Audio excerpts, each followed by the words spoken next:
Busa mga kaigsunan. Mao ni hinungdan. Nga pinadayag 6:11. Nagsinggit na ang mga katauhan. Ang ilang mga dugo misinggit. Kano sa apaman ikaw o Diyos manimalo sa among dugo. Mao ni igsoon ang may tapo. Kamatayon. Busa kining pula nga nagsigasiga nga kabayo, muhaom kini sa panahon nga ang mga Kristiyano gilutos sa pagano nga Roma. Mao gyud na igsoon ang sentro diha. Ang pula nga kabayo nagsimbolo sa pagano nga Roma, nga mo'y nang lutos sa mga Kristohanon. So dinigso na atong makita nga niini ni haom ang kalihukan sa Roma, nga ang mga Kristohanon nga dili na musimba sa Dios sa pagano nga Roma, maunay gipamatay gipang bilanggo. Ug ang mga Kristohanon palabihon nila nga mamatay kaysa musimba sa Dios. Mibuhagay ang dugo, mibanaw ang dugo, mapula nga kabayo, paoy pagbanaw sa dugo mga kaigsunan. Ano na isinultihan nga usa ka hulagway, musulti kini og linibok ka mga pulong. So, mao ni ang persecution nga gibuhat sa pagano nga Roma. Tinumdumin ninyo na pagano nga Roma. Gikastigo ang mga Christians. Sa Coliseum sa Roma mga kaigsunan, hangtod karon na pa magyud ang Coliseum. Nakaadto magyud ang dapita. Na pa ang mga halwa sa mga mananap nga kumakaog tao. Mga tigre, mga lion, na pa ang mga halwa. Na pa ang mga halwa sa mga baka nga mga wild kayo nga musungag og tao. Tapuko nila ang dinakpan ng mga Christians. Ibutang diha sa tunga sa Coliseum. Igsoon mo rin boxing sa mga bantugan nga buksidor. Tao paimo nga magkadaghan nga magtanaw. Gihimong kalingawan ang maong pagpanglutos sa mga Kristohanon. Pamilya dadon dito. Dahil igsoon, buhian ang layon, makigaway ang amahan, makigaway ang mga anak, panalipdan ang ilang pamilya. Ug diha mga kaigsunan sa mata sa atubangan sa amahan, makita niya nga ang iyang mga membros pamilya gipangaon sa gigutom nga mga layon. Gipangsungag na nga tug ang lawas sa mga hait nga mga sungay sa turo nga baka. Maunigsoon ang paghimog kalingawan sa mga Romanon. Libo ka mga tauhan ang mutambong sa mao nga pasugdayan. Dali na mo kay niya ay mga dinakpan atong mga Kristohanon. Tanaw igsoon. Magtigom na sila buhian ang mga mananap.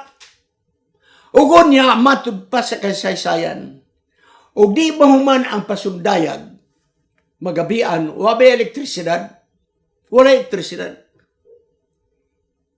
Ang mga dinakpan ng mga Kristohanon, igaid sa puste. Dahil dagkutan. Ang ilang lawas nga mo'y masunog, pinagis katambog sa lawas sa tao, muna ang ilang suga niya itong gabiuna.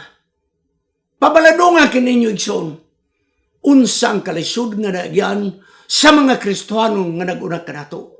Lawas buhi, gidagkutan, ugon niya ang tambok siyang lawas mo na himong suga.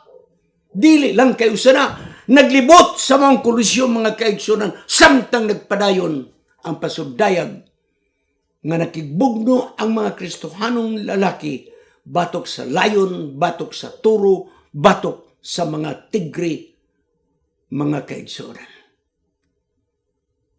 Ako din gidala ka ninyo.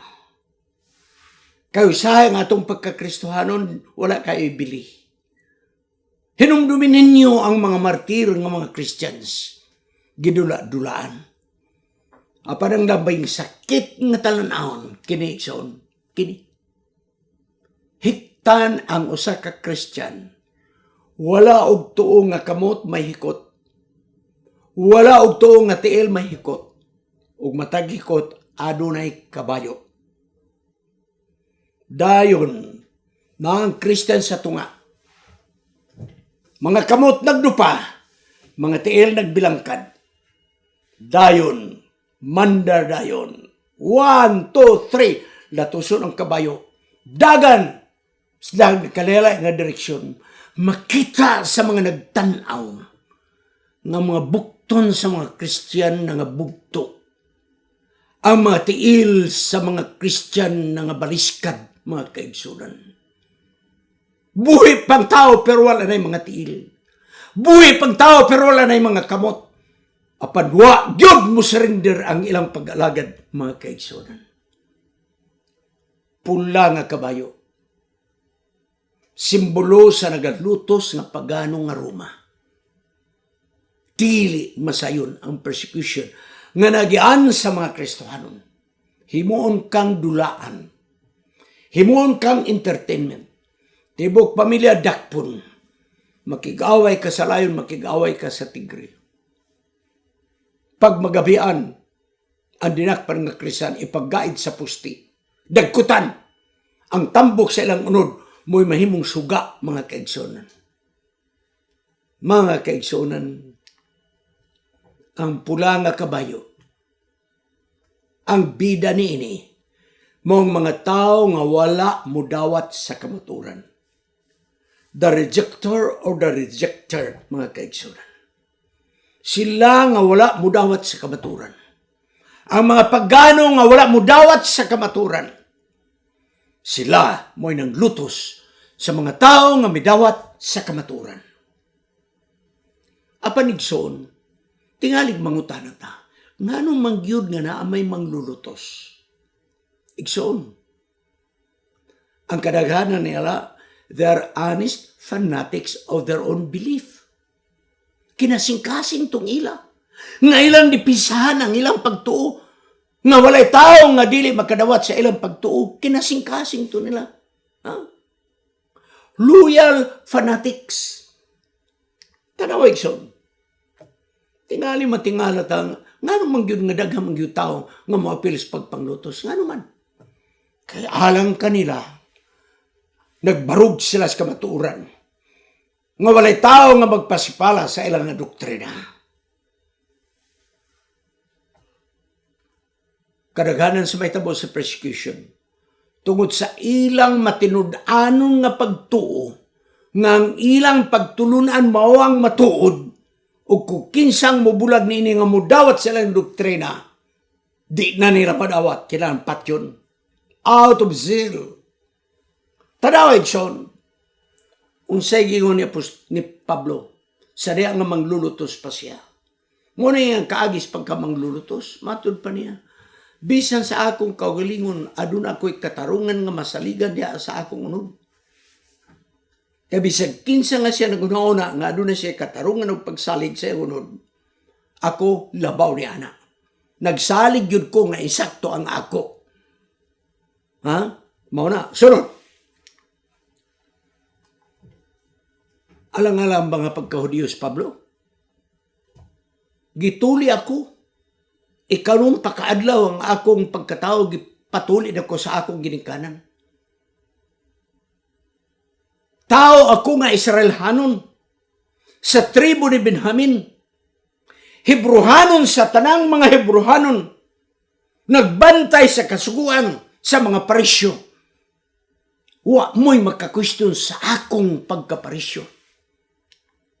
Mohinungdan, as to zeal a persecutor of the church. Unsa ko no? Ang iyang kaikag, ang iyang kainiton sa iyang pagkahudiyo, mohinungdan na siya na himong manglulutos. Kay dili siya gusto ng pagtulunan sa mga parisyo, dili siya gusto ng pagtulunan sa mga Hudiyo, ano na Christian nga makabig mga kaigsunan. Mohinungdan. Si Pablo, honest, lunatic, persecutor. Honest, igsoon. Out of zeal. Sa iyang kaikag o kadasig, mao nang luto siya, mga kaigsunan. Apan taliwala sa panghasi sa pula nga kabayo, nga nagsimbolo sa Roma nga pagano. Daghang mga tao nga nangamatay da silang pagtuo. Ug ang ilang kamatayon, wala mahimong kawang. Tungod kay adunay pagkabanhaw, ngadto sa kinabuhi nga walay katapusan, ug sila nagahulat sa pagbalik sa atong Ginoo. Sa Isaiah 26:19, sila nga nangamatay, mabuhi. Ang ilang mga lawas, mubakod. Sila nga nagpuyo sa abog, mubakod o mag-awit sa kalipay. Kayang yamog sa mga yamog sa kahayag, ninangayota nagahatag og pagkahimugso gikan sa mga patay. Mao ang gigunitan nga paglaom sa mga tao nga midawat sa misayas kaluwasan, mamatay manggaling karon, adunay pagkabanhaw. Wa sila nabuhat nga dautan. Apanawala ang ilang kinabuhi sa pagbarug sa kamatuoran. Mga matinud-anon silang pagtuo. Gisakit sa grabing nga paghasi sa inhustisya. Apanamatay sila diha sa pagtuo. Kining mga martyrs, mga kaigsunan, banhawang kinigikan sa mga patay. Og sila makig-uban sa atong Ginoo sa paghari sa kalibutan sa eternidad. Mohinungdan nga mao ni ang atong gihulat. Nay umaabot nga pagpanglutos, mga kaigsoon. Maabtan man tag sa dili basta dayo umaabot. Gunitan lang nato ang paglaom sa pagkabanhaw.